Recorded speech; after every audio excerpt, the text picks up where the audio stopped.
sebuah serangan roket yang disinyalir sebagai terbesar yang pernah ada mengguncang kota pelabuhan Israel pada Selasa 8 Oktober waktu setempat.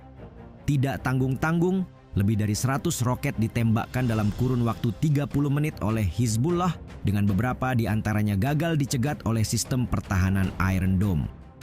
Melihat lebih jauh kronologi, dampak, hingga masa depan pertempuran, berikut fakta serangan roket terbesar Hizbullah ke Haifa yang akan dijabarkan melalui video berikut.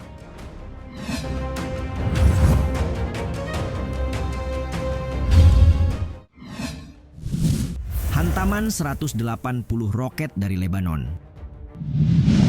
Kantor pers IDF mencatat sekitar 180 amunisi ditembakkan dari Lebanon sejak tengah malam dengan serangan terbesar menargetkan Haifa dan kota-kota tetangga di Israel Utara.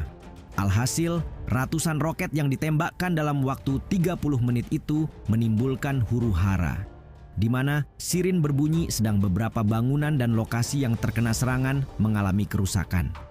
Situasi pun makin tak terkendali sebab di tengah pengeboman, Wakil Pemimpin Hizbullah Naim Qassem membuat pernyataan publik yang menegaskan kekuatan militer kelompoknya, tak peduli meski IDF melancarkan serangan baru-baru ini. Sementara itu pihak militer Israel menegaskan akan terus bertempur hingga puluhan ribu warga yang mengungsi dapat kembali ke rumah mereka di utara. Melansir media Israel, Associated Press menayangkan rekaman yang tampaknya merupakan kerusakan pada bangunan-bangunan di dekat Haifa. Rentetan serangan pertama dilaporkan terdiri dari 85 roket, sedangkan yang kedua sekitar 20. IDF dalam keterangannya menyebut rincian serangan itu sedang ditinjau dan polisi setempat melaporkan dampaknya di beberapa lokasi. Tidak ada korban jiwa sejauh ini. Namun sebagai tanggapan, militer Israel melancarkan sedikitnya 2 serangan udara di pinggiran selatan Beirut pada Selasa siang dan hampir mengenai jembatan yang mengarah ke bandara Beirut.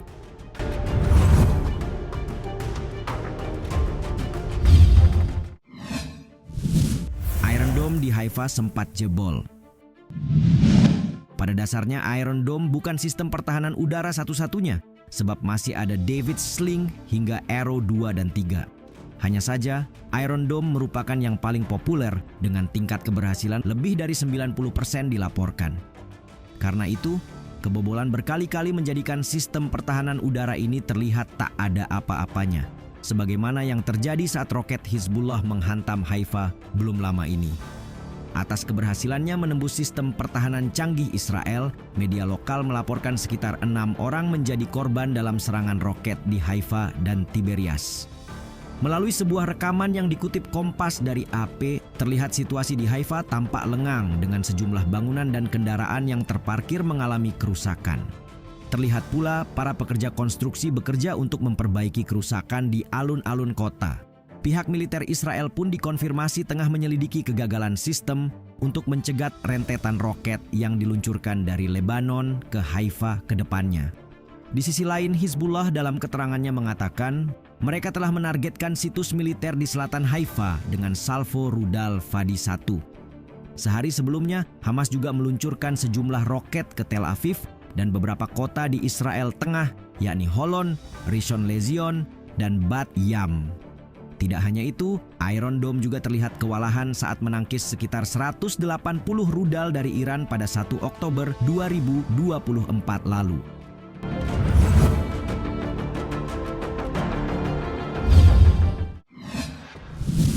Janjikan serangan rutin ke Haifa. Seolah tak cukup, Hizbullah bersumpah untuk melakukan serangan rutin terhadap Haifa tak lama setelah serangan besar-besaran diluncurkan. Serangan Israel yang semakin intensif berarti bahwa Haifa dan lokasi lain akan menjadi sasaran roket kami seperti halnya Kiryat Shmona, Metula, dan daerah lain. Middle East Eye mengutip dalam rilisnya. Dapat dikatakan bahwa ancaman Hizbullah tak lepas dari serangan terhadap Lebanon yang juga terus berlanjut. Dan serangan besar-besaran yang diluncurkan dari Lebanon juga membuktikan bahwa Hizbullah tak ada takut-takutnya sama sekali. Saling ancam yang diwujudkan dalam peningkatan intensitas pun menghadirkan kekhawatiran, terutama karena warga sipil menjadi pihak yang paling dirugikan di sini. Pada insiden di Beirut hari Selasa misalnya, Serangan itu terjadi beberapa menit setelah berakhirnya pidato yang direkam di televisi oleh wakil pemimpin Hizbullah Naim Qassem, di mana ia menegaskan kembali komitmen kelompoknya untuk melanjutkan perang melawan Israel. Sementara otoritas kedua kubu sibuk saling mengintervensi, seorang pejabat Organisasi Kesehatan Dunia (WHO) memperingatkan pada Selasa tentang wabah penyakit di Lebanon akibat kondisi yang penuh sesak di tempat penampungan.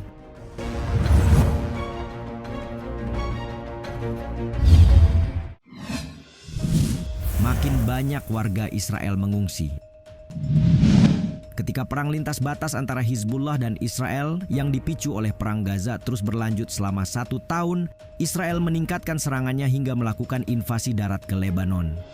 Kendati demikian, hal itu tak lantas menghentikan Hizbullah untuk menghadirkan ancaman tak kalah besarnya. Jika juru bicara militer Israel untuk media Arab, Avichai Adrei mengingatkan penduduk di pinggiran selatan Beirut untuk mengungsi dari rumah mereka, maka di Lebanon peringatan serupa juga datang dari pemimpin sementara Hizbullah Naim Qassem. Berdasarkan keterangan yang dikutip PBS News, Qassem mengatakan pada hari Selasa lebih banyak warga Israel akan mengungsi karena kelompok militan tersebut memperluas serangan roketnya lebih dalam ke Israel. Dalam sesi pidato yang disiarkan televisi, pernyataan ini sekaligus menandai awal dari meningkatnya pertempuran sejak perang bulan lalu, terlebih Hizbullah tidak datang tanpa persiapan. Pihak milisi menegaskan kemampuan militer mereka masih utuh, pun posisi komandan senior yang gugur kembali terisi setelah serangan udara besar-besaran Israel selama berminggu-minggu. Begitulah, meningkatnya eskalasi sekali lagi membuktikan bahwa yang akan menjadi korban adalah warga sipil.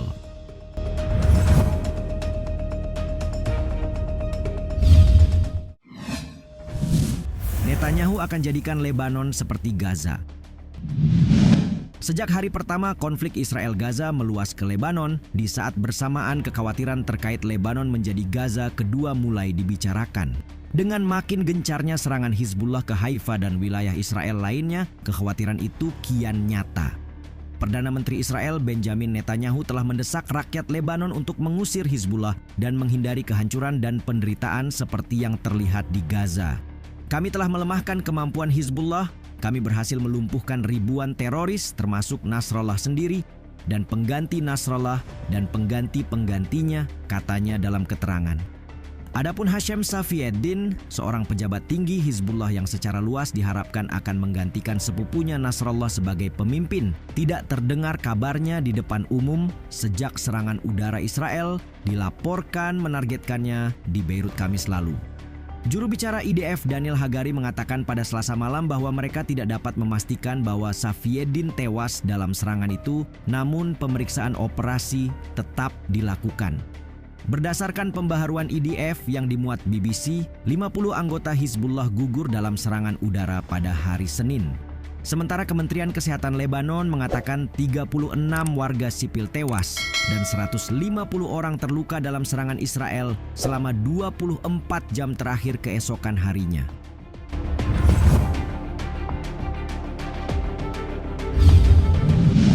Pada tanggal 23 September, Israel memulai operasi militer dengan nama Sandi Panah Utara terhadap Hizbullah di Lebanon. Tidak tinggal diam, Hizbullah melakukan penargetan roket bertubi-tubi ke kawasan Israel yang belum pernah terjadi sebelumnya. Menurut kalian, skenario seperti apakah yang dapat tercipta dalam konflik ini?